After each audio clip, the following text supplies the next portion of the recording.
Not long ago when he unretired from the NFL. Brady is back for his 23rd season, and the 44-year-old will be rejoining the Tampa Bay Bucks to go after his 8th Super Bowl ring and his 2nd with the Bucks franchise. But his former coach, Bruce Arians, believes that offensive coordinator Byron Leftwich deserves more praise for their success.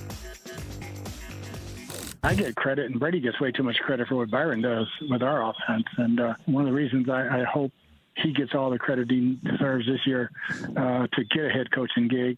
You know, he had about 4 or 5 teams real interested last year. And I would anticipate him to be a head coach real fast. So for more, we've got Rob Minkovich here with us. So Rob, I'm going to start with you. With all of this on the table, what do you make of Arians saying Brady gets too much credit for his team's success? Well, I think you'd like to see Leftwich be a head coach, and he will be. Yeah. He'll be a head coach. Maybe next year he'll have that opportunity to be a head coach. But look, we live in a world where NFL quarterbacks get all the credit. I mean, you think about, go down the list. Peyton Manning, did he get a lot of credit for all the success that he had with the teams that he played for? Yeah. Did Aaron Rodgers, does Aaron Rodgers get a lot of credit for all the success that they have in Green Bay? Of course. So Tom Brady being the guy on the field throwing the passes, of course, he's going to get a lot of the credit. You can draw up a play. You could draw up a perfect play. But if you don't have the guy that can throw the ball accurately and make the right decisions, we've seen that with Tampa in the past. They went out and they got Tom Brady because they needed that guy. They needed somebody that can make the right decision. So Tom gets the credit because he's the quarterback. Just like Patrick Mahomes, just like Aaron Rodgers, just like Josh Allen, they all get a lot of credit. They all get all the accolades, and they all get all the money. And that's because they're the most important position on the field. Yeah, there could be a few things that are true here. One, he's supporting Byron Leftwich and wants Byron Leftwich to get a head coaching job, which is awesome. Yeah. And I feel like we've seen Bruce Arians a lot of times root for, quote unquote, the underdog. And I love that about Bruce Arians. Also can be true what Minko just said. Yes, you live and die by your quarterback. When they're good, we praise them. When they're terrible, we blame them for every single problem on the team. But the third thing that can be true is that Bruce Arians gets on Tom Brady way too often. Way too often.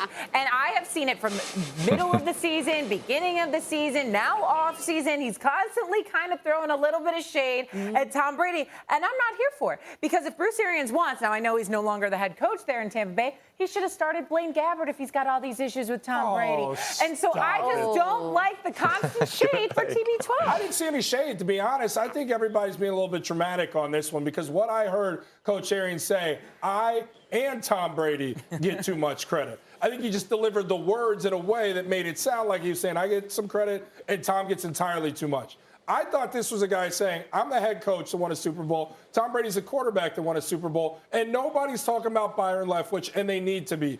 This is a guy that's getting up there campaigning for a guy who is not getting any opportunities in a league we know is known for not giving black faces the opportunity to go out there, interview, and ultimately get jobs they're clearly deserving of.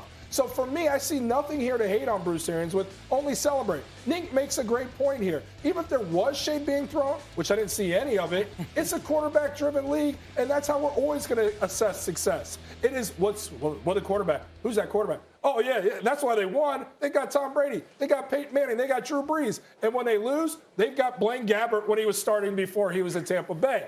That's how the conversations go. But to me, I saw no issue with this. I think this is Bruce Arians being the guy on his way out that he was on his way in, and I love it. Yeah, again, multiple things can be true here, but we do know that Bruce Arians has thrown some shade at Tom Brady. This wasn't one of those Maybe not. Maybe me. not. Maybe I'm sensitive to it, and that wasn't my doing. Just saying. What time is it? She's acknowledged she's sensitive at 10:42. Thank you. That's a big part of this here. It's true.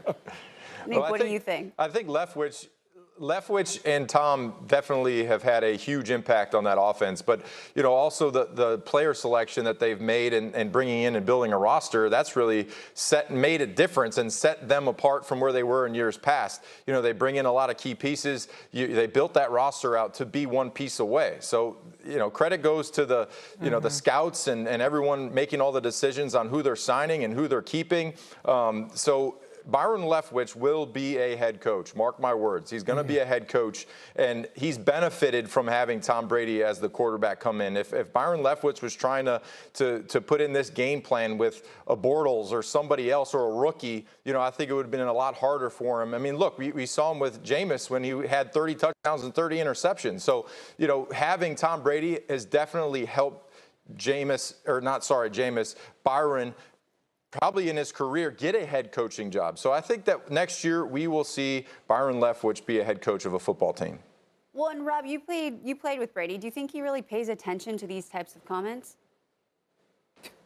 No, I mean, I think Tom probably agrees. Like, yeah, I get a lot of the credit here, and Leftwich has been a huge part of the success that I had transitioning from New England, coming here. And look, their team now and their coaching staff is really built by a lot of ex-players. So, you know, I could say as a player myself, when I would have a coach who had some experience in the NFL, it was a little bit different coming from somebody like, hey, I remember, I know cover 2, I know cover 3, I've seen it with my own eyes. I know this play does not work. Well, Tom, what play works? I understand that. So having a coach that played, I think, is a little bit more powerful. And, you know, there's great coaches that have never played a down of football and never made a tackle. But, you know, coming from a guy that's been there, done that, I think that those two and the combination of that relationship with Tom and Leftwich, I think that was a great thing for success. And look, they won a Super Bowl because of it. Yeah, for sure. I mean, look, at the end of the day, Bruce Arians is trying to give love to Byron Leftwich. We just dissect every single thing that happens in regards to Tom Brady, in regards to this Tampa Bay Buccaneers team. And, of course, Bruce Arians, because he's part of the mix. But I will say this, Nink, just to your point, in terms of how much credit Tom Brady deserves there with the Buccaneers, over 75% of their offensive plays are through the air. Yes, he deserves some of the credit. He's the one throwing the ball. And so I know Bruce Arians, again, is just trying to lift up Byron Leftwich, but there are elements to this. And even if there was an element of jealousy here and Bruce Arians was throwing some shade, which I don't believe to be the case here, I think that kind of comes with the territory when you're surrounded by legendary greatness. Of course. Look no further than your hometown of Chicago. Scottie Pippen is making himself look awful in how he's trying to defend what his career meant, because it's always attached to Michael Jordan, and he feels like he's been defamed of what he really achieved. I think sometimes when you're attached to that level of greatness, it's easy to get lost in the sauce, which you're truly capable of doing. And sometimes there needs to be a reminder. So maybe, just maybe, Coach Arians was trying to say, hey, this isn't all Tom, you know. I'm a pretty good coach. And Byron Leftwich does a heck of a job calling plays, too. There could be a small element of that. I wouldn't be mad at it. And see, so we've all come full circle here. There was a little bit of shade. No, Thank you. Maybe a little bit. We're gonna leave it right there. Rob, thank you for joining us. Welcome into First Take. Happy Friday, everyone. I'm Victoria Arlen, filling in for Molly, alongside Jordan Cornett, filling in for Stephen A. And we also have the great Kendrick Perkins hanging with us. Shay and a few other friends will also be joining the party in a little bit. But shall we get our Friday off to a great start, fellas? No better way to do it than with you two. Let's get right to it, shall we? Let's get right to it, shall we? The MVP favorite, Nikola Jokic, casually making history while also helping the Denver Nuggets clinch a clutch fourth-place consecutive playoff spot with a 122-109 victory over the Memphis Grizzlies. The Joker was no joke, as he became the first player in NBA history with 2,000 points, 1,000 rebounds, and 500 assists in a season. He also casually had 35 points, 16 rebounds, 6 assists, and 5 steals last night. No big deal. Jokic remains the odds-on favorite to win his second straight MVP award ahead of Joel Embiid, and he is the, quote, only Nuggets player to win MVP and already has the Nuggets record for double-doubles in a season with 66, breaking his own record of 60 set last year. This guy, I'm rolling with Jokic, especially after last night, and I'll keep campaigning, but who do you guys think should win MVP? Kirk, I'm going to start with you. Whew. First of all, let me say, it is a beautiful day when we come on here and we get a chance to talk about two centers that are the front runners of far as the MVPs. Let me get that out the way. And Jokic has been absolutely great. I can take nothing away from him, but I'm still rolling with Joel Embiid. The fact of the matter is this. With the way that Ben Simmons did him in Philadelphia, not showing up to work, basically quitting on him, Joel Embiid didn't hang his head. Joel Embiid didn't pout.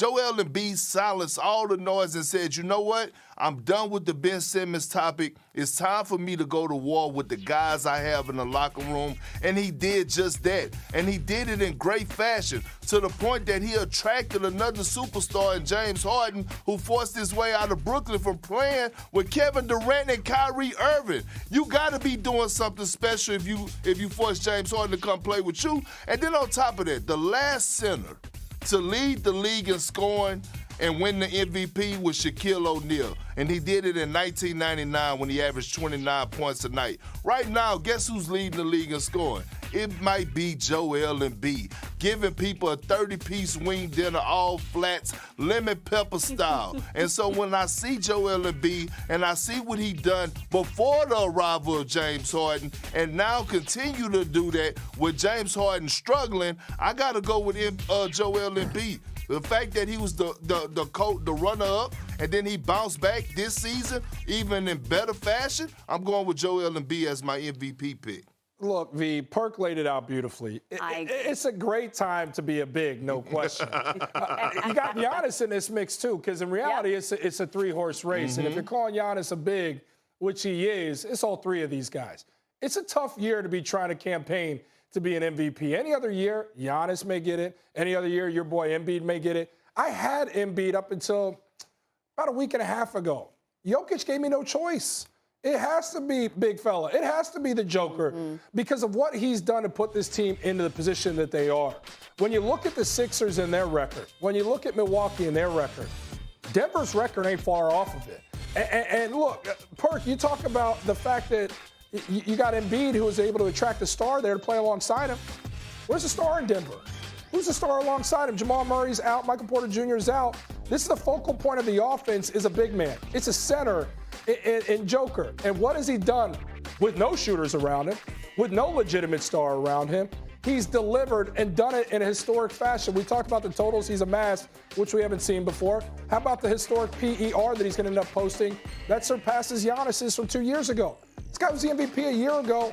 They're better numbers this season. Look, Denver ain't sexy. Denver ain't on TV. They're not playing the marquee games. They don't have a star alongside him. It's not very marketable. But what it comes down to is what Joker's doing right now is simply something we haven't seen before. Yeah, but Jordan, I will counter this and say this. Joel Embiid was doing this before James Harden arrived. Like, he was putting up big numbers. And I would say over the last week or so, I saw what Jokic was doing, and you're right. He was putting up big numbers, and I said it. I tweeted it out. I said that they're watching each other because this past weekend, I saw Jokic play an early game on Sunday, and I saw him put up some big numbers. And then all of a sudden, guess who played right after him? Joel Embiid, and he followed up with, I think it was 45 and 13. And then the following night, he came back with another 40-piece and like 14. And when I see this, I'm like, you know what? They're watching each other. And Joel Embiid is answering the call. Look, I'm not taking anything away from Jokic. Here's the thing. If Jokic was to win it, I wouldn't even be mad. Yeah. In my opinion, it's 1A and 1B. I always use this analogy, right? I always use this analogy when I come on here. Some people like to drink. Whether you like to drink Hennessy or Ciroc is your preference. Do what you got to do. But at the end of the day, they both go get you drunk. How do you even combat that? I mean, in reality, that's the truth. I mean, what you're sipping on is something nice with either one of these. I mean, it's sweet as a Swisher either way you look. I mean, both of these guys, throw Giannis in there. All three of them are doing it. And to me, with all three of these guys achieving how they are, it really can't be any vitriol thrown no matter which way you go, because the point matters and it needs to be proven that with these guys, these teams are just very good. And they're not anywhere they would be. But I look at the load put on a Joker, and that's the separator to me, V, is the fact that what he's able to do with less around him and the historic way he's achieving it, that's where I go. Well, and look what he did last night, too, when he got elbowed in the forehead, went back twice to the bench to get it taken care of, then put a headband on, went out, put out unreal numbers. But I want to ask you both, is why is Giannis below these two? What about Giannis? That's a great question. You know what? Go ahead, Perk. I'm curious what you're going to say here. I feel like we getting bored with Giannis, right? And we almost, include myself, we're taking him for granted. So when we see his numbers, 29, 11, and almost 6 assists a game, we keep saying, oh, that's just Giannis. No, that's not normal. And so he has shown us for the last, 4 years straight that he has arrived. And I think we're so used to him putting up these numbers that all of a sudden we have literally got bored with Giannis. And it's unfair to him because any other guy like a Joel Embiid that would be putting up the numbers that Giannis is putting up, we would have him as an MVP frontrunner. So here's the thing. I just feel like we don't need to take him for granted. We did the same thing with LeBron James when he was in Cleveland. We was like, oh, that's just LeBron. I felt like when LeBron was in the Eastern Conference, when he was with Cleveland and Miami, he could have won 2 or 3 more MVPs, but we got bored with him, and it became normal. That's why I think Giannis is not at the top of this conversation. Yeah, and I think it's the fact that he's maybe not chasing history. There's no, like we talk about a Heisman Trophy, what's the Heisman moment? I don't think we've had a chance to see anything like that from Giannis. Because quite simply, he hasn't had to do it. He's got a great group around him. He's a team that I believe is going to come out of the East. He hasn't had to shoulder as much, where there's stories to be told about the trials and tribulations that Embiid's gone through, that a Joker's gone through. We haven't had to see any of that attrition face from Giannis, and maybe that's what takes a blow off of him in this race. But again, any other year, it's probably Giannis's trophy. Well, Perk, what about why have we seen an influx with the big man? Why is the big man back? I don't know, but I'm loving it. I think it's just the evolution of the game, right? And you could just go to, because they're not your normal bigs. Like, these are different type of centers and power forwards. We're watching Giannis, we're watching Jokic, we're watching Embiid. Especially when you look at Jokic and Embiid, these guys are bringing the ball up the floor. These guys are actually initiating your offense sometimes. These guys are showing you outside of the paint area their versatility and their skill set. So they're actually changing the game right before our very eyes, and we're not even really recognizing it, especially when you talk about Jokic and Embiid. Like, watching these two big fellas, two guys that are 7 foot, 280 plus pounds, doing the things that they're doing at this level, skill-wise, is ridiculous. And so we're watching just a different brand of basketball, and I think we're watching the evolution of the game and the big man, and they're finally saying, you know what, this is not a guard or wing type league. The bigs have came back, and I thank God for that every single day. I think we all do. Preach, Perk. Well, we have to go from, the comebacks to the setbacks, the Los Angeles Lakers, because after Tuesday's loss to the Suns, the curtain was officially closed for the Lake Show. A team that had one of the best postseason odds at the start of the season couldn't even reach the play-in tourney with a trio consisting of LeBron James, Russell Westbrook, and Anthony Davis. It's shocking that we're even here. There's going to be a lot to discuss this offseason, and one topic already circulating around is the future of Anthony Davis as a Laker. But Davis emphasized after the team's loss to the Suns on Tuesday that he doesn't concern himself with hypothetical trade scenarios, saying, I don't think they're planning on doing anything with me. I don't know. So, we've got Shea here with us in studio. And with that being said, and the incredible bad ending to what was considered the team with one of the best odds not to just make the playoffs, but to potentially win it all, Shea. Yes? Can the Lakers' big three still work? I think they can, but there needs to be more attention as to how it's going to happen. Over the last few days, we've been talking a lot about the comments made by LeBron James and what he's going to do during this offseason. And what he needs to do is focus on how him and Anthony Davis and Russell Westbrook can make this thing go. Also, AD obviously needs to stay healthy. This is a lot of ifs. I feel like that's been kind of the theme of the morning here, if ifs actually come to fruition. But Anthony Davis and LeBron James have already proved that they can win a championship. This is not new information. But how can they now add Russell Westbrook into the fold? Russell Westbrook was not bad at the end of the season. He actually played pretty good. But because of what we had seen previously, we constantly put the onus on him because it was an easy way to just say the Lakers this year have not been good. And by my estimation, it was a lot of things, if you will. But if Anthony Davis and LeBron can find a way to not have Russell Westbrook do what he does, and that's be kind of a ball hog from time to time, but continue to have confidence, which is what I feel like Russell Westbrook lost a lot of this season. A lot of Russell Westbrook's game is predicated on confidence and on having an ego. It was lost a little bit when there was trial and tribulations going on in LA. Can he still have that? But understand, this isn't his team. It's LeBron and AD's. And then again, AD needs to stay healthy. If all those things can get figured out, I think LA obviously can win another chip. However, that's a lot of ifs to actually see if it can happen. It can actually happen. What about you, Perk? What do you think? Well, hell no. And look, they're going to have to find a way to, coexist. But far as them making it work, when we talk about making it work between Russell Westbrook, LeBron James, and Anthony Davis, we're talking about basically championship or bust. And do I see the Lakers winning the championship with those big three after what I just witnessed this past season? No. Like, we can continue to say, oh, we need Russell Westbrook to change. But the fact of the matter is, I believe Russell Westbrook is going on 34 years of age. Yeah. Russell Westbrook is pretty set on who he is as a basketball player.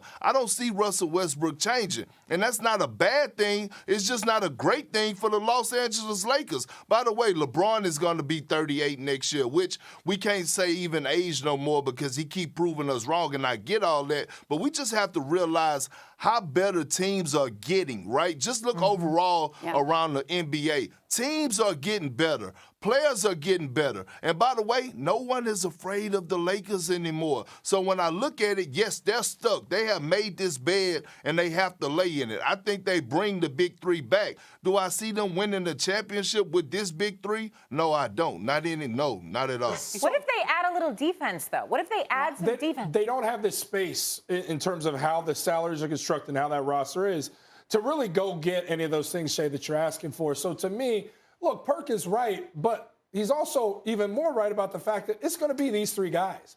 It's going to be AD, it's going to be Bron, it's going to be Russ.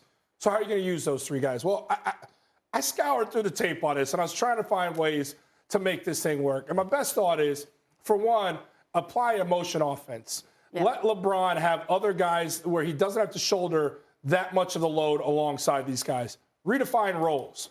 AD needs to stop trying to be a guy that wants to do all the things that he's capable of doing, clearly, but he's a 5. And he needs to be a 5 like Bam's a 5 for the Miami Heat. He needs to be a rim-running guy. He needs to be a guy that is a screener, dive guy, and then occasionally hunt that other stuff. But he needs to be told, hey, this is going to be the role. Maybe it can help you stay healthier, but it can definitely make you more effective. I took notes here that make, Russ, turn him into a PJ Tucker. I'm just biting everything that the Miami Heat have. Have Russ be a guy, which you're not giving him the ball to be the player that he was this past season. Redefine his role. Have him pursue every loose ball. Make him be a dirty work guy. Work the short corners. Those kind of things. Make him a short roll guy. Take him off handoffs. That can make Russ be more effective. And then as for LeBron, you're going to laugh at this, make him like a Kyle Lowry with the Miami Heat, just a quarterback who facilitates, that can go off and obviously do LeBron's type stuff. Kyle Lowry on steroids. You reinvent this thing like that, I think, Perk, you've got at least a building structure of this thing. And oh, by the way, pressure's on this front office to do what Miami's done. Go get G League guys. Go get undrafted guys. Do your homework. Get guys that aren't going to be those, big names with low value. No. You're going to have to work for it. You guys put yourself in this position. Figure out ways to make it happen. You can get creative. I've heard Wendy talk about it. I've heard you talk about it, Perk. There's ways to fix this thing. It requires work and checking egos. Yeah, see, and that's exactly my point, Perk. Like, I feel like the Lakers are so accustomed to just plug and play, figure it out, the Lake Show, Hollywood, LeBron's here, everything's going to be great, and it's not that way. Like, they're going to have to go back to the drawing board here, and some guys are going to have to make adjustments. And you know what? The great ones will, and Russell Westbrook is going to have to be one of those dudes that figures out it ain't his team anymore. Well, Shay, I want to piggyback on that one. Oh, sorry, Perk, you want to go? No. Go ahead. Well, I want to piggyback on what you mentioned about the ego and how Russell Westbrook no doubt plays good when he has his ego and when he has kind of that going for him. Do you think he gets lost in the mix between LeBron and No, I AD. just thought we saw a lot of obviously negative chants towards Russ. He talked about this a lot. He talked a lot about it in his post-game presser. That's not who he's been. Yeah. Russ walks around with swag. We always look at his style heading into games. He plays with that swag and he plays loose. And it was lost a little bit this year in LA. Shay, he's the biggest piece that needs to be fixed because he can be fixed. Yeah, I believe in Russ. This is a guy that's still capable, Perk. Yeah. And I go back to utilizing him in that way. Say, hey, Russ, we got to check the ego, man. You can't have another season like you had last year. You can't be a usage guy like that. DHOs, dribble handoffs, work to be a physical defensive presence, be a loose ball guy, be a guy that can knock down open mid-range when we ask it of you, be a short corner guy. We have to simplify to amplify the ability of Russell Westbrook. No, I get that, but look, this is what we have to realize. We're not talking about a group of youngsters, right? Yeah. We're talking about 3 Hall of Famers. We're talking about guys that have won MVPs, right? And we're talking about actually going in them and holding them accountable and check their ego is a hard task to do for any coach that you bring in, right? So when I look at it, right, I'm looking at Russell Westbrook, him going back to L.A. I think mentally, he wasn't ready for that. From him being born and raised in L.A., going back home, all the pressure, right? Think about it. All the pressure that comes with playing with the Lakers. It's championship or bust when you throw on that uniform, and I don't know if Russell Westbrook wasn't ready for that. This year, he got picked on a lot, rightfully so. He didn't play well, and then all of a sudden, you start hearing those things about where he was turning basketball into life. And I'm sitting up here saying to myself, no, we're not attacking you, Russell Westbrook, as a person. You're a wonderful human being. We're going at you about what your performance is on the basketball floor. So I'm just trying to figure out, can you change Russ at this point of his career? So you know what? As you lay it out for me, Perk, I got my wife over here telling me to chill. Let him finish. Let him finish. You ain't quarterbacking over here. I can jump in. Let him get heated. To me, and this is why this part that we haven't touched upon is massive. Who's going to be the coach? Who can you get to get those guys to buy in like that? You know who I love? And it's about as far-fetched as it gets? Pop. What if you could get Pop to come in? Here's the reason why I say Pop. And I'm just throwing this out there. Let's hear it. Because he has that respect of those guys. They would buy in. Pop's probably done. I get that, obviously. He's moving on. But if you understand that this is a win-now mode for these Lakers, they're old. It's only a 2-year window in reality. You're only asking somebody to pay off that ultimate prize for a 2-year window. So that's how you need to be thinking. It's not a long-term fix. But, Jay, think about what you just said, right? You just said in order for this to work, the coach that you would need to go get is one of the greatest, if not the greatest coaches of all time, that is like 73 years old, right, that is considered a senior citizen to come in and actually fix this. That's how far it is from making it work. Like, if you got to go try to pull a Greg Popovich from a San Antonio Spurs, a place where he has been his entire career, to come in and fix this situation in L.A., then you definitely know it's not going to work. You got a problem. Issue. That's my biggest issue, Perk, is you should be able to get a Russell Westbrook to say, yeah, how I've been trying to play simply ain't going to work. People talk about disappointment. Good luck. We knew this is how Russ was going to try to play. We knew that this is how he's going to play. And if he did, we knew it was going to be clunky. So now you got to pull it back and say, hey, Russ, we can still get a lot of juice out of you. But this is how we need to approach it. AD, you're still one of the top 10 talents in the league. But how it's going now, I think we need to adjust the role. It's still a starring role. And it's still a role for Russ to still be a star in that role. It's how you become a champion again. And I think this group, if they can buy into, hey, we have to tinker with this thing a little bit and let LeBron be LeBron and max out how that is, and that's with the motion offense, and that's with him quarterbacking this thing, they've got a shot. It's just a way to say, it's going to be these three. How can we amplify these three? Because the reality is we're riding with them moving forward. Well, I think we have a lot to keep elaborating on this, too. I think there's also a lot to be discussed this summer, including probably a lot of damage control being done for the Lake Show. And we've got a lot more to discuss in this show. But, Perk, stick around. We're going to have you come right back. But we got to get to Tiger's long-awaited return, which was met with thousands of fans eager to watch him tee off at the 86th Masters, a feat that nearly 14 months ago seemed literally impossible after a terrible car crash left doctors trying to save his right leg. He kicked off his miraculous comeback shooting 1 under after the first round, and he spoke with Michael Eaves afterwards. I felt good, and the whole idea was to keep pushing but keep recovering, and that's the hard part is each and every night to recover. And I've been doing that. My team's been incredible, getting me ready, and I figured once the adrenaline kicks in and we get fired up and I get into my little world, I should be able to handle business. So you got an afternoon tea time tomorrow. What will the next 16, 18 hours look like for you? Lots of ice. A lot of ice. I respect that. I mean, it's to be expected, I'd say. But we've got Michael Collins back with us live from Augusta. And Michael, in pure Tiger form, he is here to win. Let's talk about his first round and finishing 1 under. Would you say he has exceeded expectations? Absolutely. Absolutely. I mean, no one knew what he was going to be able to do on the back nine. If you remember, when he got here from Sunday on, he only played 9 holes per practice day. So that was 9 holes on Sunday, 9 holes on Monday, and then 9 holes again on Wednesday before we were going to see him play all 18. So the fact that he played as well as he did on the back nine and had that much energy left, I think that's saying something about where his game is. Now, the big test is going to come today when Tiger tees off later this afternoon. And it's funny, right when you were showing that highlight of Tiger talking to Michael Eaves, guess who walked right by the stand and said a little hi as he went by?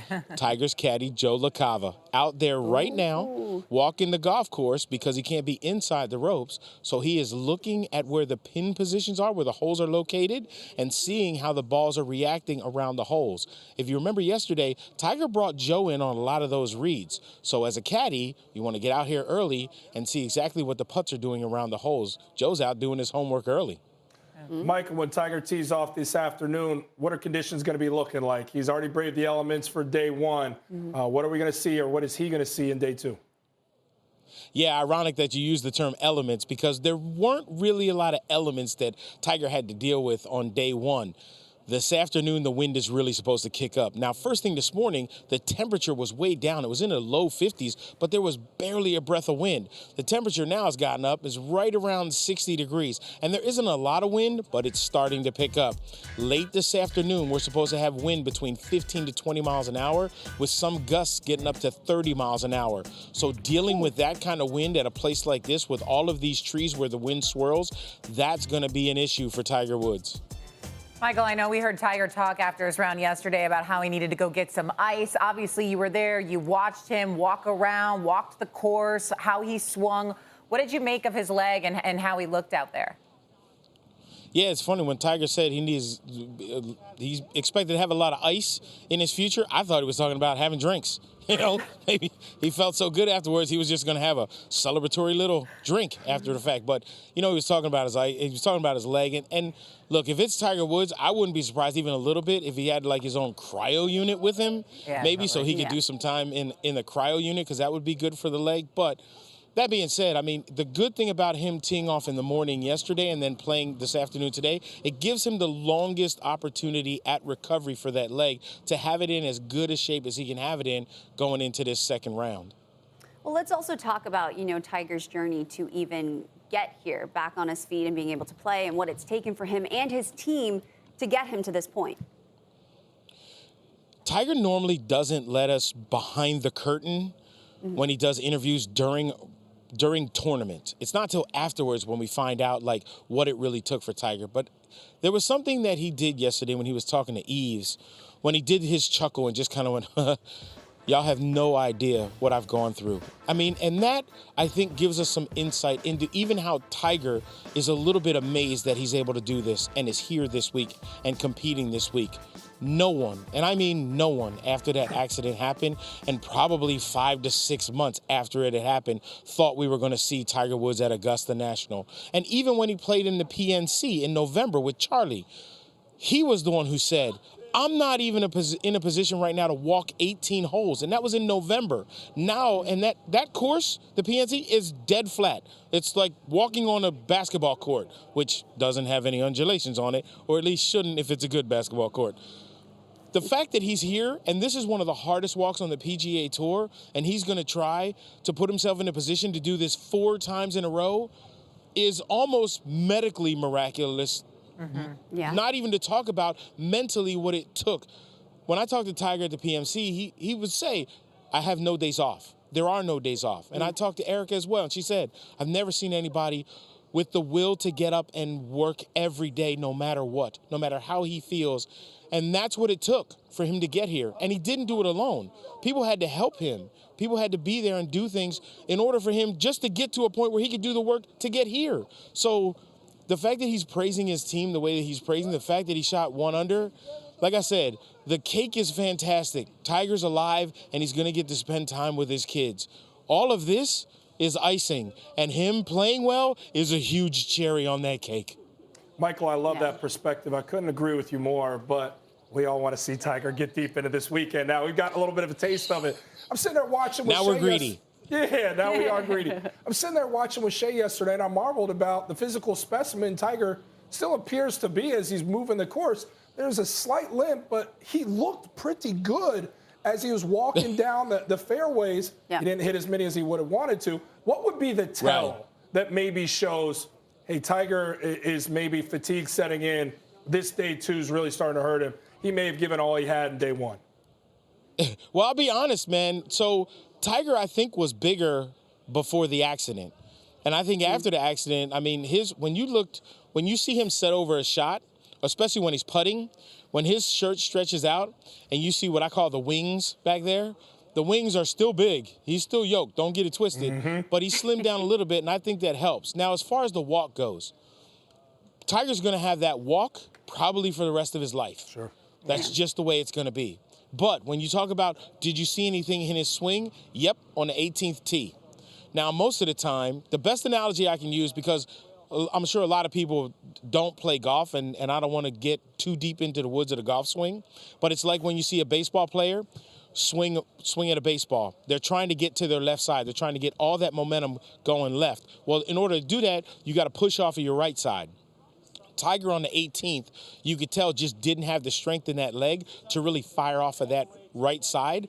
So he used his hands, which is why he snap hooked it into the trees. So that's the dead giveaway. Once you see Tiger swinging and he's not pushing off of that left side because he can't, because his leg is just tired, then it becomes all core strength, all arms and hands. Tiger is crazy athletic and crazy strong and still yoked, so he can still get through it sometimes, but more mistakes are going to happen. And so when you see him start making big mistakes off the tee because he can't drive with his legs, that'll be the indication that the leg just isn't as strong as he would like it to be. And I say watch for that to start happening on the back 9 today. Okay, well, we're looking forward to seeing Tiger teed off later today, but I got to open this up to the rest of the field because I got to tell you, Michael, looking at this leaderboard, Cam Smith, your call is right there at the top. And so we're heading into round 2. Do you think Cam Smith continues? Yeah, go ahead. You go crush it. Yep, feel free. Cam Smith's going to continue down this road. Is there someone else you like to emerge? I mean, you got the crystal ball, buddy. See, here's the thing that scares me, though. So we did the live Twitter show yesterday, and I found out that everybody on the Twitter show had also picked Cam Smith. So pretty much like every announcer in a football game going, this kicker has never missed from 35 yards his whole career. Oh, no. So I'm terrified that Cam Smith is going to shoot like an 81 today, but not really. And here's why. If the conditions get really bad, guess who won a tournament in horrible conditions about a month ago? Down in Ponte Vedra Beach, Jacksonville, just outside of Jacksonville, the Players Championship, Cam Smith. So I love the position that Cam Smith is in, although I'm not going to lie. Sung J M, who is a guy who seems like he plays 137 tournaments a year, like he plays every single week, which is crazy. His father was caddying for him at the par 3 contest. And at the 9th, everybody who's caddying, the caddies get to hit the shot. It's all fun. The kids hit it in the water. You do a good time. So Sung Jae's dad was kind of backed off, like he wasn't going to hit. Hey, man, you got to hit the shot. And Sung Jae comes over and goes, hey, man, my dad's real shy. He's not going to hit the shot. So, of course, we all, being good people, come on, you got to hit the shot, man. Jump in. So we kind of goaded him into hitting the shot. And wouldn't you know, his dad not only flushed it, but hit it closer than anyone else the whole day. And you could see the surprise. Sungjae was so proud, he almost cried. Like, we went crazy on the 9th tee. So I think there's a little bit of extra inspiration there for Sungjae, and he's playing really well. And his dad is here this week, so after hitting that shot on Wednesday, he kind of scares me. And I think DJ, too, Dustin Johnson, he's got to walk to him. It looks like there should be some cool jazz music playing everywhere DJ goes. I agree. And this dude having one here. Yeah, see, and DJ having one here in October, when we had it in the fall, I think, too, he's like, hey, that ain't right. I only got to take my green jacket outside the property for like 4 months. That's bull, you know? Because then Hideki won in April, so he didn't get to have the green jacket as long as he needed to have it. So he's like, nah, dude, that's not cool, man.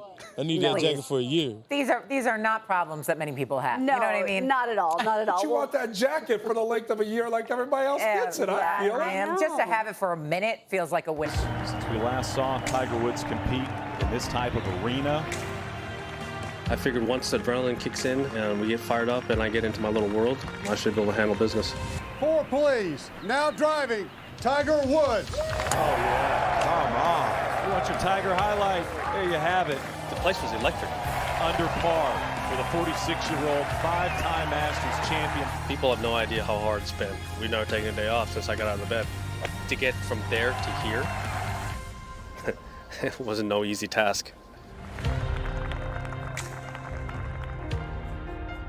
No easy task indeed. Our coverage of this year's first major continues today at 3 Eastern, noon Pacific on ESPN and the ESPN app with the second round from Augusta Plus. With the second round of Augusta on ESPN Plus, and we'll continue featured hole and featured group coverage the next 3 rounds. And SportsCenter's dedicated coverage continues through Sunday. To get ESPN Plus, go to espnplus.com or download the ESPN app. LeBron, you've had a lot of answers in your basketball career for various problems. Are you finding any that you can think about?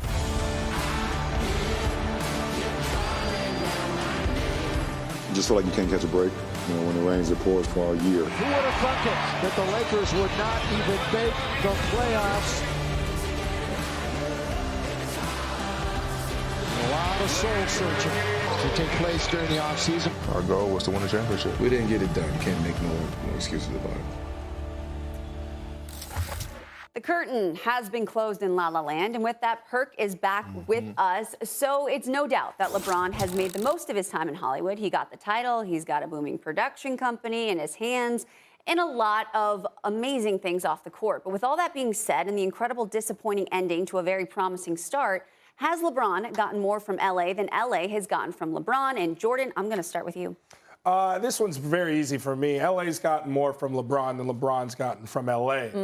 Here's why. This is a Lakers franchise, which is one of the most storied franchises in all of sport, that was mired in 5 straight losing seasons before the miracle showed up. The legend, one of the greatest of all time, one of the greatest, not the greatest, one of them of all time, and LeBron shows up and ultimately goes through a tough first year, but in that second season delivers another title to LA, the first one in over 10 years. What LeBron brought was a title and restored order back to a Lakers franchise. And he did it during the bubble. He was one of the leaders in making this happen. He played at the highest of levels. He delivered that world championship. Bigger than that, though, when we lost Kobe Bryant, he became the spokesman in the face of that franchise and did it so beautifully. And I don't know how many people could step up in that role and be that to a Laker franchise. Look, Kobe Bryant, Magic Johnson, Kareem, those 3 are always going to be the greatest Lakers of all time. LeBron can never fight that. He can probably win another title and probably still can't break through to that spot. But what he has been is a strong caretaker when they absolutely needed somebody. So not only the title, but what he did when we lost Kobe cannot be forgotten, and LA should appreciate that. So yes, LeBron got something out of LA. LA got way more. Okay, see, I don't know how I can really follow that up because I agree with what you're saying, and it's hard to disagree with the fact that he was the mouthpiece for a franchise that sometimes didn't have the words. But nonetheless, I'm going to go the other way because I feel like LeBron has gotten more out of LA. He brought them a championship, but what did LA want? They wanted multiple. They wanted Showtime Lakers back. They wanted excitement for year in and year out. Instead, he had to go to the bubble with Anthony Davis, and I'm not here to debate if that was easier or harder to win in a bubble scenario. But nonetheless, they didn't get a chance to win it in front of their fans. They didn't get to have all the celebratory moments that we thought that they would get when you brought LeBron to LA. And so in my opinion, it feels like LeBron, hey, I won my chip. I'm done. The situation might not work. Now, we've talked earlier about him obviously staying in LA for the long term, and maybe they can figure this thing out. But according to Perk, that seems like it might be impossible there in LA. And so LeBron just got his chip. A whole lot of people do. Right. And so he got his chip and he can move on. You know what? I agree with both of y'all points, but I have to lean more towards Jordan for the simple fact that LeBron went to L.A. at the end of his prime. No matter how good of a basketball player or the level that he's playing with, he's still at the end. Like I said before, he's almost qualifying for his pension. Me and LeBron James are at the same age, and here I am starting my new career. But look, here's the fact of the matter. Killing it, by the way. Look, killing that new career, I appreciate you, my brother. Hey, by the way, listen. Whether LeBron James or the Lakers won, at this point in time, guess what? I don't give a damn. And we don't care, okay? Like Stephen A. say, we don't care. Look, I'm going to say this again.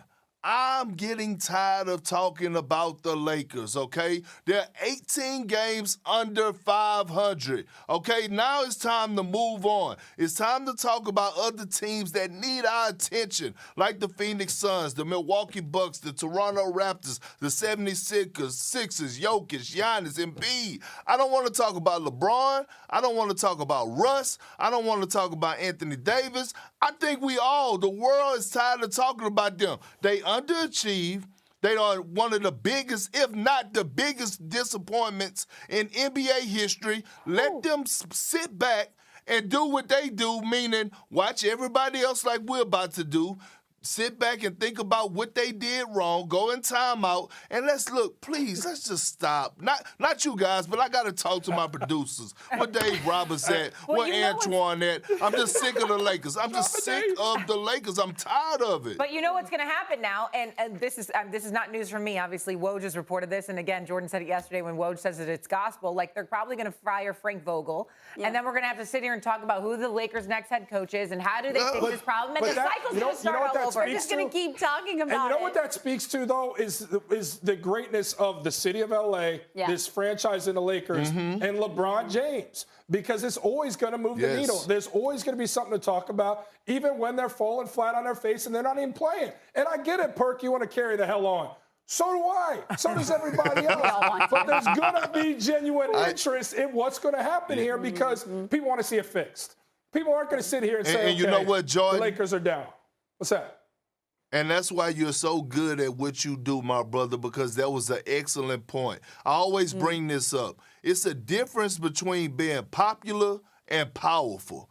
LeBron James is powerful. LeBron James moved the needle, even at the age of 37 years of age. Even the oldest guy that still, one could say, is still arguably the best basketball player in today's game. So I get all that. Look, when I talk about the GOAT conversation, to me, LeBron James is the GOAT. That's a conversation for another time. But all I'm saying is where the Lakers are right now. We already know that Frank Vogel was on the hot seat. Whether it's right or wrong, I don't think he deserved to be fired, but somebody has to be the scapegoat. I get that. They have to clean up other areas on their roster. But for one moment, please, just the rest of this playoffs, can we enjoy the others? Let's enjoy the others that are deserving, that actually put in the time, that actually went to work and played great basketball over this 82-game season and not talk about the Lakers. I'm done with it. I've been coming on here time and time again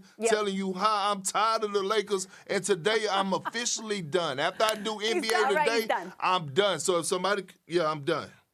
Tell me to talk about the Heat next. Don't worry. Tell me to talk about somebody else with the Lakers. We're going to go to a break because we got plenty more to talk about. And it's Bob and the Lakers. It's opening day, buddy. But everybody's fired up to be here. The first game of the big league season right here.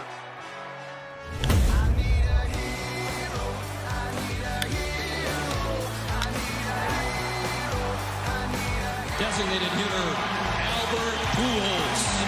We add to our collection. It's Guardians baseball. Opening days in Major League Baseball don't disappoint, and I'm so grateful that I get to be a part of this year.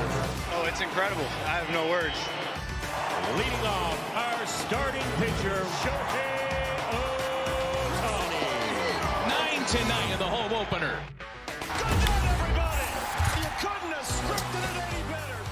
We are grateful that baseball is back, so let's get in a quick take, shall we? Yesterday was opening day in the MLB, and it was showtime. Shohei Ohtani on the mound with a fury, striking out 9 batters in just 4.2 innings of work. And Jordan, should Ohtani be the favorite to repeat as MVP? Heck yeah, he should be. He did things last season we've never seen and may never see again, unless he does them. Yeah. What I loved watching him last night was the fact that he was trusting his fastball early on. That was something he had to grow accustomed to, understanding it's a marathon of a season. He leaned right into it, saw 7 of those pitches top 99.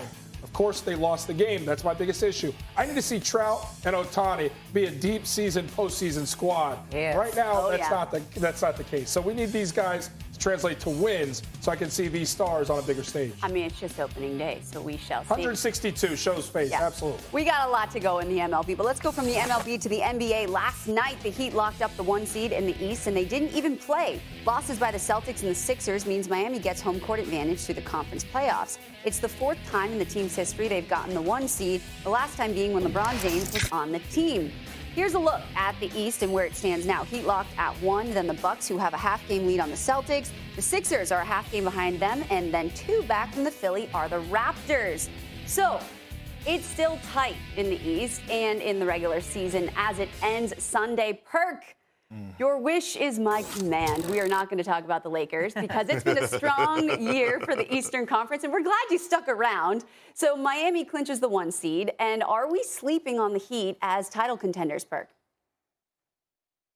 We are. And I actually had the Miami Heat as my dark horse to win it all. When you look at the Miami Heat and you look at their starting 5, they actually have one of the best defensive starting 5s in the game today. And they check all the boxes. They can shoot. They have scoring off the bench. They have guys that can actually take over the game, but they do it collectively. And they have a Defensive Player of the Year candidate in the center/power forward, whatever you want to call it, in Bam Adebayo. On top of that, they have one of the best coaches in the game today. We talk about in-game adjustments. Who's better at in-game adjustments than Eric Spoelstra? Who's better than holding guys accountable than Eric Spoelstra? Who's better than getting in Jimmy Butler's face ready to fight than Eric Spoelstra? And so when I look at the culture, when I look at the makeup of this team, right now they have turned the corner. If you'd asked me this 2 weeks ago, I still would have stuck with my pick. I would have been a little worried because of the little hissy fit they had on the sideline. But guess what? At the end of the day, that's what made them turn the corner. Now that they did, I'm not picking them as my favorite to win the East, but I'm actually picking them as my dark horse to win it all. I wouldn't be surprised if they get there. And then, by the way, guess what? We forgot about one guy that's over there on the veteran minimum that's coming off the bench, Victor Oladipo.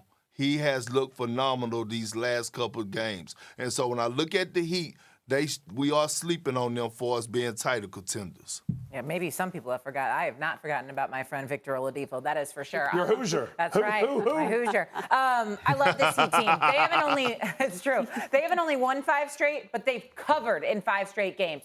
Maybe some people are saying, who cares? That means they're playing better than even Vegas is giving them credit for at this point. They're tremendous at home, and the Heat are really good, especially when they're not on a back-to-back. What do you not have in the playoffs? Any back-to-backs. And so this Heat team, very good defensively, as Perk just pointed out. The only question mark I have with them, and Oladipo definitely helps with this, is can they put up enough points to beat a team like the Bucks, like the Celtics? Defensively, they're great, but can they outscore them? I like that you said that because they do lack a traditional scorer. Look, Jimmy's a star, but he's not a traditional scorer, which means there might be moments where he's not getting off and you're at to lean on guys that, look, Kyle Lowry's done it before, absolutely. And Tyler Hero's shown the ability to do that as well. and so is Bam, but these aren't consistent elite scorers like some of the competition has to lean on. That being said, those guys that I mentioned in Lowry, in Hero, in Bam, and in Jimmy, they're versatile scoring pieces. They are playmakers. So you do have 4 of those guys. This is a group that is consistent because they're tough, they're disciplined, and oh, by the way, they have that Heat culture. And to me, when you watch them play, what's so fun to watch is maybe Jimmy might not be that traditional elite scorer, but they might be the best passing team in the NBA, Perk. To go along with that defense, we know about physicality in the postseason and how it's elevated, and you better have that in the chamber. This Heat group possesses that. But you know what I love even more than anything? And yes, we talked about Oladipo. I thought they went on that 4-game losing streak because they were leaning on Oladipo as one of those guys in their closing rotation. And they got back to those guys like Strus, Gabe Vincent, and Duncan Robinson, and they went back on a 5-game winning streak. The point being, they have a bunch of different lineups they can throw at you to hurt you. And that's very dangerous when you got a guy like Spo, who many believe is the best coach in basketball, that can flip this thing a lot of different ways. And you know what else? It's almost like boxing to me, right? Styles make fights, right? And so when I look at the Miami Heat and we say, yes, they don't have the quote-unquote offensive firepower that maybe the Boston Celtics may have or the Milwaukee Bucks or the Phoenix Suns. But guess what? They make you play their style of basketball. And just like we used to watch Floyd Mayweather and we used to be like, man, some of Floyd's fights are boring, but he was making boxes and fight his style. That's what the Heat do. They're going to junk it up. They're going to slow down the pace. They're going to make you play that grinded out 90s type basketball where you have to earn every bucket. They're going to make you defend. Jordan, you talk about their passing, but talk about their cutting as well because it comes together. So they're going to make you defend for 24 seconds of the shot clock. So they make you play their style. So that's the thing I love about them. They never adjust to their opponent, but always make their opponent adjust to them. Yeah, as I look at it, the only reason I'm not a bigger believer in them is because I'm such a believer in the Bucks. Yeah. Outside of that, if you tell me to take another team, at number 2, I am taking the Heat. I do believe the Heat are the second biggest threat. But right now, I'm just such a believer in what Milwaukee's got going on. They're firmly aware of who they are at this point. They're as deep as any team in the NBA. I look at them in the Suns and think these are the 2 deepest squads probably. I think Giannis is still the best player on the planet, whether he wins the MVP or not. And I love me some KD. We can have that argument all day, Perk. I'm still going with Giannis and who he is and can be and the elevation of his game. We said, look, if Giannis ever gets a jump shot, what happens to Giannis? Giannis is knocking down some jump shots now. He's unstoppable, but their big 3 is just one I buy so much stock in with Drew Holiday and Chris Middleton. And what Drew Holiday brings is one of the best perimeter defenders in the league. I just have to go with Milwaukee. But it pains me because I truly do believe in this Miami Heat team. Yeah, it feels like the Bucks and the Suns, obviously, are right at the top, and it's hard to make an argument against them. I know you like the Grizz a lot out of the West, but I don't know up against the Suns. And then the same thing, obviously, in the East with teams like the Celtics and the Heat. Well, you mentioned the Celtics, so let's ship up to Boston, shall we? I had to. The Celtics have had a huge second half to get where they are now after a really slow start to the season. Boston has gone 16-5 since the All-Star break with Jason Tatum and Jaylen Brown really stepping up. So, Shay, I'm going to start with you. Oh, I got to ask Perk something real quick. Because watching that game yesterday, I had to ask you this, Perk. As a C's former star who's won a chip, did they sit Tatum because they didn't want to see these Nets? I mean, that really is what it felt like when I was watching that game. Let's just talk about it. You know what? But here's the thing. If I'm a coach, to be honest with you, and I got an opportunity not to face the Nets in the first round, and I'm trying to put my team in the best position possible, I think I might rest a few starters as well. For the simple fact that, look, and you know what? Look, no one is scared of the Nets. I don't believe that the Celtics are afraid of the Nets, but why even make it hard on yourself to even see them in the first round? And then not only does that go for the Boston Celtics, but that go for every team that's at the top of the Eastern Conference. I could tell you one thing, though. One team that I think wants all the smoke with the Brooklyn Nets is the Milwaukee Bucks. They're trying to win games, and they don't care who they face. They showed us that last year when they was getting ready to go against the Heat. But look, I strongly believe that was part of the reason that Jason Tatum sat out, but I'm okay with that too as well. But are they legit? Are the Celtics legit threats to win the East? Yeah, I think with the way the Celtics have been playing lately, it would be hard to argue against that. The East is loaded, right? And so it's kind of like pick your poison here in terms of who could compete with the Bucks. Again, this is something that we all agree on in terms of who the favorite is in the East. But the Celtics, with the way that these guys have stepped up and the continuity that they have there in Boston, obviously, we've seen this year in and year out, but it feels like there's just something different about the way this squad is clicking, both offensively and defensively. I don't see a hole. It's just as if they all maybe have an off night shooting, Jay, where something goes wrong or something goes haywire. But if they all three play good basketball, I think the Celtics are a legit threat. And obviously, this has been well documented, but Time Lord's health and when he returns, they're going to need Robert Williams in there. Just the versatility he provides as a defender. But he's supposed to come back. And a true rim protector. When it happens, I think it's tracking towards 3 more weeks maybe. To me, another big part of this is what Brad Stevens has done with his perimeter defensively. The executive of the year, in my opinion, Derek White coming onto this squad and being one of those big, long defenders that closes that court and shrinks it for him, has been fun to watch with this Celtics squad. Jason Tatum, what'd you say when you said somebody's mean? Well, Jason Tatum has become a dog that is unrelenting. And you agree with me watching it. It's the shot selection. It's not settling for the fadeaway 3. I'm going at your chin. I'm going at your neck. He has that dog. Him and Jalen are playing beautifully together. But I look at a piece like Derek White and I go, I love it. Because I do think that's part of this thing. Love it. They got big, rangy guards. You got the linebacker out there, Marcus Smart. Al Horford is underrated in bringing him back because he understands how to play the game without putting too much on him. These Celtics are very, very good. And it's because, look, you didn't like Brad Stevens on the sidelines as a coach?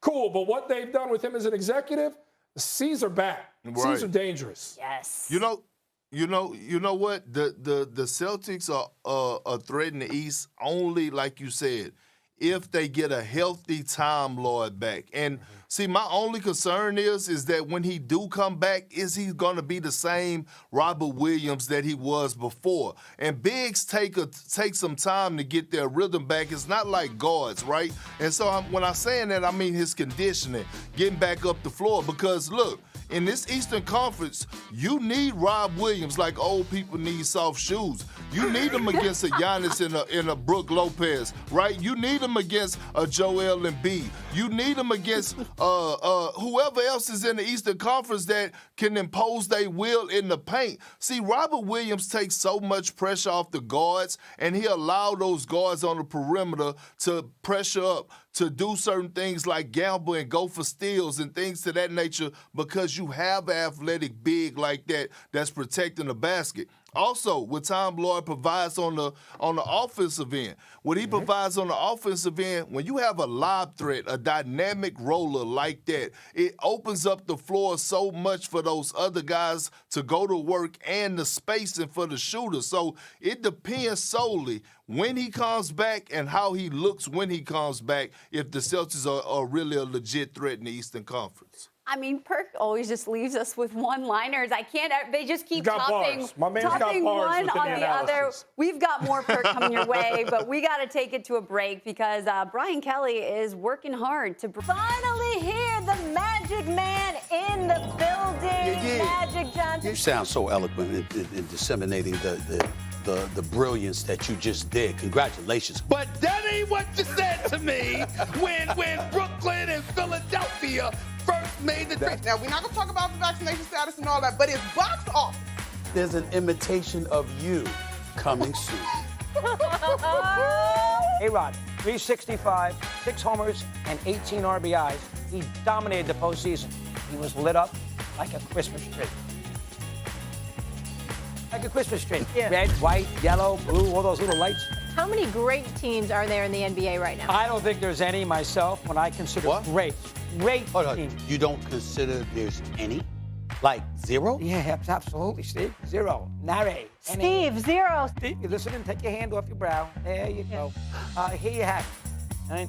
In 1978. Oh, you gotta stop. You gotta this stop. This is a good one. Let him go. I bet against Tiger? Hell no. I ain't betting against Tiger Woods. We all learned our lesson. Need Needless to say, it has been a fun week here on First Take, but some might not think this is fun. Brian Kelly shocked a lot of people when he decided to trade in his Shamrocks for some beignets and head down south to coach LSU. Recently, Kelly spoke to the Associated Press and shed some light on that decision, saying, quote, "It's been awesome because you've got incredible facilities, you've got players that want to be great. I want to be in an environment where I have the resources to win a national championship. I felt like I did everything that I could at Notre Dame, and they felt like they did everything they could for me." Which is very interesting comments coming from the coach. And before we get into that question, I can't help but mention the Southern accent he used when he introduced himself to LSU at the men's basketball game. He's from Massachusetts, and as a fellow New Englander, it's insulting. So that's my hot take. So anyways, I'll get back to the show, shall we? And Jordan, you're a Notre Dame man. Do you think it's easier to win a title at LSU than Notre Dame? Look, I'm here for the shade thrown at Brian Kelly for that one. It's still perplexing. Yeah. As a guy who's been recruited, I can only imagine a coach come out and just totally flip his native tongue to something wildly different and go, okay, I guess I got to trust this guy for the next 4 years. To me, the biggest thing is what's a level of success? How do you measure what success is? Because, look, Brian Kelly was the winningest coach in Notre Dame history. 5 10-win seasons consecutively. He was loved there. You can't do that at LSU and people would be cool with it. 5 10-win seasons is cute at LSU. They want chips and they want a lot of them. And you know what they're going to have to compete against there? And yes, facilities and the opportunity to win at LSU may be better in that regard because of the culture of the South in football. But you got to beat Alabama. You got to beat Georgia. You got to beat a bunch of those other schools down there that be coming for you because it is a juggernaut. And you know what Notre Dame does have the luxury of doing because they are independent? Structuring their own schedule and being tactful about how they do it so it can lead towards steps towards being in the CFP again. Notre Dame has gotten into that CFP and truth be told, they haven't looked their best. So you'd have to credit how they put together this schedule for it to look proper. Can Marcus Freeman be the guy to take it a step further? I believe so. His progressive approach, his inclusion of former alumni, the way he's going out there and pursuing NIL and thinking outside the box, modernizing what we do at Notre Dame, I think he's got a great shot. But to give a guy like Brian Kelly 10 years, all that cash, comes great expectation, my friend. And you didn't quite live up to the total expectation of Notre Dame of delivering a national championship, despite the fact you had an incredible run at Notre Dame. And it'll definitely be remembered and not forgotten. It's a different beast down there at LSU and in Baton Rouge. It is far easier to win a championship at Notre Dame. Far easier. In my opinion. You got very close there in South Bend. And it's a shame that you guys looked as awful. And I'm saying you guys, my husband went to Notre Dame. It's a shame you guys looked as awful as you did in the playoff. But nonetheless, now he's amongst the big boys. What do they say in the SEC? It just means more. And yes, you're right. He has to play the likes of probably 3 teams that will be ranked in the top 25 in this schedule alone. That's not even including ones that might creep in there. And that would be Mississippi State, Texas A&M, and obviously Alabama. And with all of the scrutiny that Brian Kelly has faced, leaving South Bend and now going down to Baton Rouge, they are going to be watching every single move. You've had recruits that have flipped. You've had recruits that have committed. And now how does it all come to fruition? It is a different animal in the SEC. They are born and bred from the minute that they go to high school that they are going to play college ball at a university like LSU. He's got to keep those guys in state, which has already seemed to be a little bit of a problem. And he needs to win chips, as you said, immediately. There is no room for this honeymoon stage there in the SEC at all. They just don't tolerate it. And some guys can supersede culture where, you know, they might not be from that area. They can come into a place like this and win. I just don't know if it's going to be for Brian Kelly in that regard. You know, there was some, I wouldn't say everybody was all in terms of relationships with Brian Kelly when he was at Notre Dame. And maybe that was one of the things that ultimately led to him saying, you know what, I'm going to bail. Not only bail in the 11th hour when this group might still have a chance to play in a CFP. Yeah.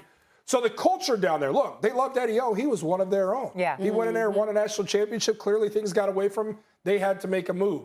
I just will be interested to see how that relationship works with a fish out of water like Coach Brian Kelly down there in the bayou trying to win some games for the Bengals. And if it doesn't go right away the way they want to see it, you're locked in for 10 years with this guy. when those big-time contracts are given, sometimes things get dicey. I'll be curious to see how it plays out with Brian Kelly down there. Well, I wonder, too, if this was like a thought process that Brian Kelly had, too. Yeah. Like, hey, I've tried. I can't win a chip here for whatever reason. That's Let me fine. go try it somewhere else. But the interesting thing for him was he had a recruiting line in the Midwest with obviously being in South Bend. He was in South Bend, rather, with Notre Dame. He was at Cincinnati before that. Like, he had that Midwest on Oh, we're not Midwest at Notre Dame. We're global. I mean, you can go anywhere and get your talent. Please. I'm keeping it all the way 100. We don't just recruit the Midwest. We're a global brand. I get it. I'm just saying it seemed because of where he had been and what he had known that was easier for him. And then obviously, as you mentioned, he's from New England. Down south, this is new territory. Now, obviously, I'm going to give him enough credit, Brian Kelly, that he'll bring in some guys that can help him recruit down south.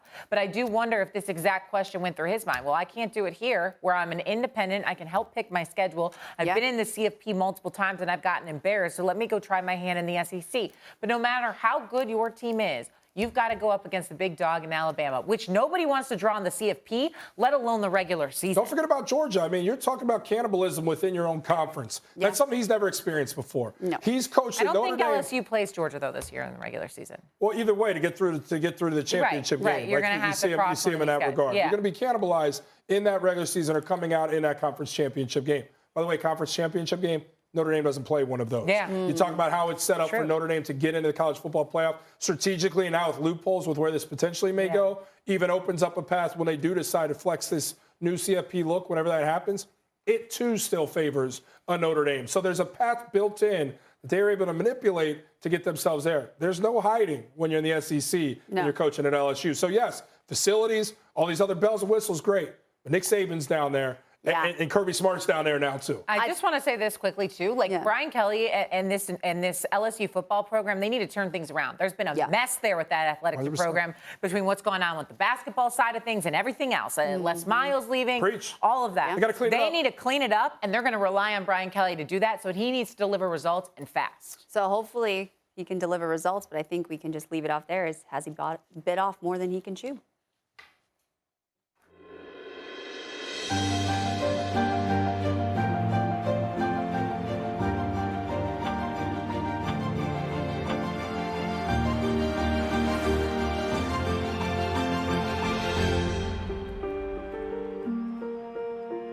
Every April 15th is a special day in baseball, but this year it's the 75th anniversary of Jackie Robinson shattering the color barrier and setting the stage for momentous change in society. Robinson's efforts and influence extended well beyond America. Today, a Detroit teacher who created the Black History 101 Mobile Museum shares a telling artifact of Robinson's activism, part of our series, Black History Always. It was a big loss for the Sixers in Toronto last night as they try to hold off the Raptors from jumping them in the East standings. Pascal Siakam had a monster game, dropping 37 while adding 12 assists and 11 rebounds. On the other side, the Sixers' big trade deadline acquisition, I can't talk today clearly, James Harden, struggled offensively, only scoring 13. It was the fourth time in the last 5 games that Harden has failed to score at least 20 points. We got Perk back with us. So, Perk, let's start with you. Embiid showed up, but his team falls in a big game up north. What's the likelihood the Sixers don't make it out of the first round? It's no likelihood. Look, the Sixers are going to win this series, and they're going to make it out of the first round. Look, everyone, including myself, yes, we've been overreacting to James Harden and his scoring. But what we not have gave James Harden his flowers is that I'm watching James Harden, and you know what he's trying to do? He's trying to help his brother Joel Embiid actually win the MVP. He's trying to help his brother Joel Embiid actually win the scoring title. So I'm watching the way that he's playing. Yes, he's not shooting that well from the field, but he's only taking about 12 to 15 shots. It's not like he's going out there putting up 20 to 25 shots. He's been more of a facilitator. But I will say this. Philly is going to have home court advantage in the first round. So whoever they play against, they have to come to Philly. And guess what?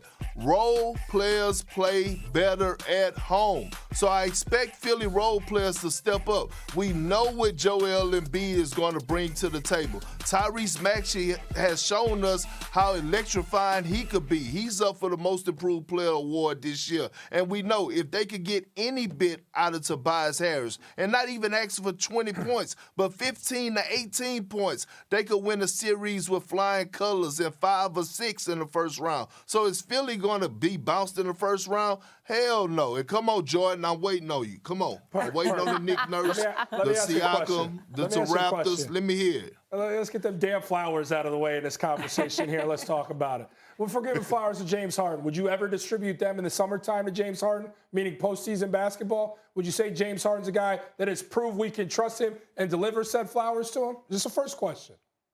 Okay, but I'm going to answer your question with a question. We talk about James Harden in the post. Hold on. No, because we talk about James Harden in the postseason, but what is James Harden actually averaging in the postseason? See, we always want to pick out one particular game in a series, but we never talk about the entire series and what he averages. We always go to that one particular moment, that one Game 6 or Game 7 against the Golden State Warriors, but we never talk about Game 1, Game 2, Game 3, and Game 4. Because over his career, James Harden is averaging... But he's averaging 27 to 20, almost 28 points a game in his career in the postseason. But, Perk, what we're talking about is pressure.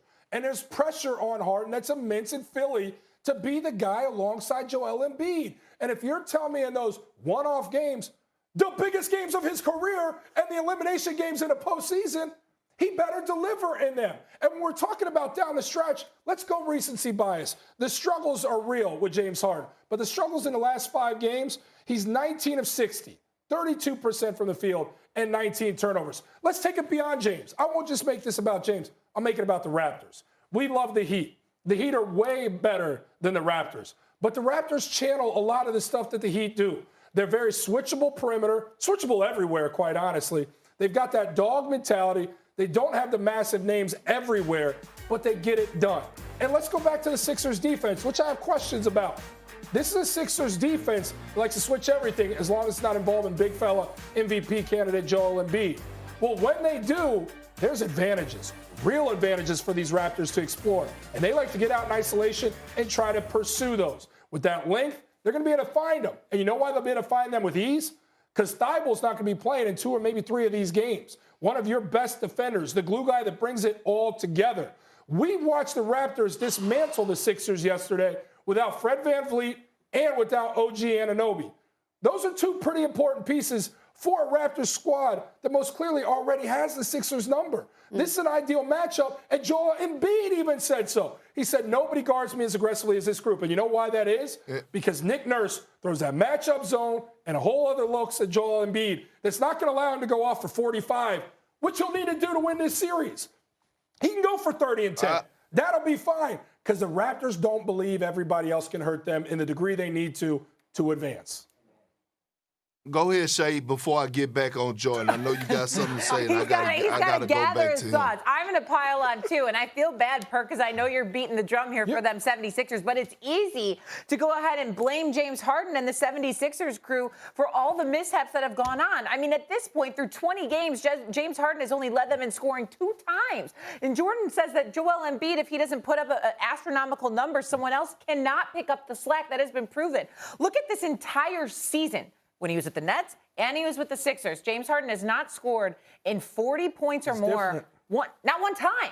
Not one time. In the last week, Joel Embiid has done that 2 times. Giannis Antetokounmpo has done it 3 times in the last month, and Kevin Durant has scored 50-plus in the last week. Like, he's not that dude anymore. So if you have to rely on him constantly, the Sixers can't pencil in anything beyond the first round. He's not efficient anymore, and he's not explosive anymore. He's still a piece. He's just not the elite second piece that you need. Yeah, but that's and I'm glad y'all bringing up that point because you don't have to rely on him anymore. You're not asking him to go out there and get 40. You know why? Mm-hmm. Because you have Joel Embiid. You asking because over the past 2 years, James Harden has made the transition full term of actually going from shooting guard, from a combo guard to actually playing the point. That's what he's doing right now. So right now, his job is, one, to make it more easier by getting Joel Embiid easier shots. So now those shots around the rim, when we talk about Joel Embiid, when he talked in the interview saying about he's never been this wide open, those shots at the elbow that were contested before James Harden got there that were wide open, those are the plays that James Harden is making. Now, you look at a guy like Tyrese Maxey.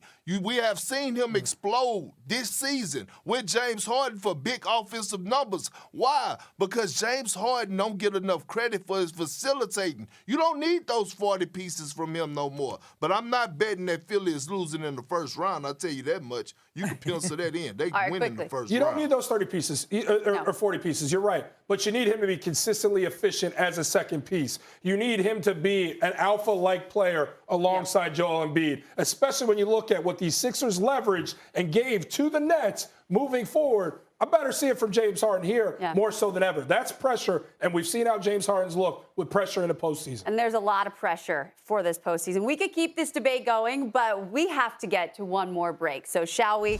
Keep it locked, folks. More First Take is coming your way. Tired of talking about the Lakers, okay? They're 18 games under 500, okay? Now it's time to move on. It's time to talk about other teams that need our attention. They are one of the biggest, if not the biggest, disappointments in NBA history. Let them sit back and think about what they did wrong, go in timeout, and let's just stop. I'm just sick of the Lakers. I'm tired of it. Ooh, we got some tea and breaking news, folks. Perk is done with the Lake Show. Perk's got a point. Perk's got a point. I think it's time to retire this Lakers group as a whole until they come up with something new, like fire Frank Vogel and everything changes. And then that's when we'll have to fire this thing back up. But I feel Perk. Oh, there he is. Thank you. Sometimes it just gets to be a little much. All I know is, Perk, you call out the bosses by name, and all of a sudden, we're done talking about the Lakers. Yeah. Any other requests you want to make? Yeah, I've got the ear of everybody? I mean, your wish is being granted. No, I'm just saying, I think they feel the same way. I mean, it's time. It's time to put them to rest. LeBron said until they done bury them, until he's buried 12 feet deep. Well, guess what? The funeral arrangements are on Saturday, okay? And we're going to put this to bed. I just want to be clear. We still got that Raptor Sixers suit bet going. I want to make sure you're not reneging on that one. No, we got a lot. I'm going to get your number and text you. There you go. It's on. I ain't scared, Perk. Thank you for watching First Take. Jordan Cornette, Shea Cornette, and Kendrick Perkins. I'm Victoria Arlen. Thanks for watching. Have a great weekend.